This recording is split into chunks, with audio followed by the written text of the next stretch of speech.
it's Paige from Shorts and Lemons, and I just wanted to take a quick second to show you how to use an SVG file with the Cricut, because I know that a lot of you sometimes have questions, and the Cricut Design Space is actually very easy to use, and you can use this with any SVG file, not just the ones that you get from me, but any that you have saved. So let's get started. The first thing you obviously want to do is start a new project, and this is the home page. So just click on New Project until it opens. Okay, there you go. And in order to get a design inserted into your new project, you need to upload it. Now you're going to have, here's some things that I already have uploaded into my Cricut from my shop, cute little things. But in order to get it, what you want to cut onto your design space, you're going to have to upload the image with this link. And most likely, when you downloaded it from Etsy, it went into your downloads folder. So I'm going to browse for my downloads folder, which is right here. I've downloaded it twice. So there you go. This is what I'm going to use as an example, and I'm going to give you a link in the description of this video that could take you to this exact file in your Dropbox, so you can work along with me. So if you get that downloaded and unzipped, you're going to find your SVG file right here down in the corner, and that's the one that you want. So if you use any of the other ones, you're going to have to trace it, and you don't want to do that. So you want to use your SVG file. So let's click on that, and we will choose it, and it will open up. And in order to be able to use it for our design, we have to save it first. So then you save it, and now it's in your recently uploaded images. And all you have to do to insert it in your new project is just double click it. I say that's not true. Click it once and then insert it into the project.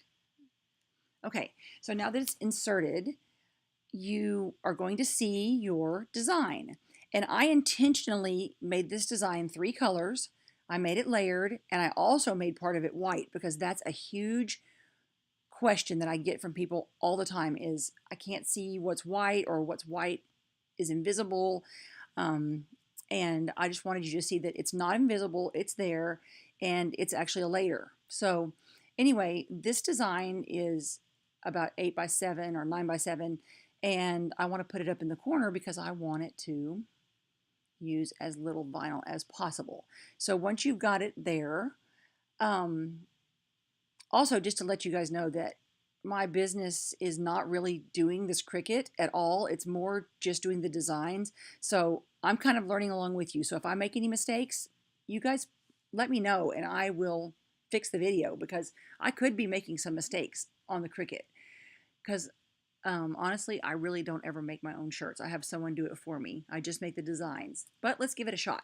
Okay, so once you've got it over here where you want it, you just need to, you're going to see the layers. There's 3 layers, and it puts it into colors for you. And so the yellow would be if you wanted to use yellow vinyl, but you can change the color to whatever you want. And then the white is the arrow part, and the gray is the Shorts and Lemons part. And so if all you have to do is just click on Make It, and it will sort the colors for you. So all you have to do is just insert your Cricut mat with the color vinyl or HTV or whatever it is you want on there, and it'll cut it in separate parts, and that's easy as that. If you're going to cut it on HTV or heat transfer vinyl, which you're going to iron onto a shirt, you need to make sure that you mirror it, so when you iron it on, it will be straight. So we're going to click on mirror, and then all you have to do is just, so right now what it has is the white arrow showing. So if you're going to use that first, you just need to continue, and it will from there connect to what you need it to connect to. And you probably know more about that part than I do, but it'll connect to your machine, and you can cut away and then layer it. So I hope that helps, and if it doesn't, please let me know and we'll remake the video. Okay, thanks guys. Let's see if I can figure out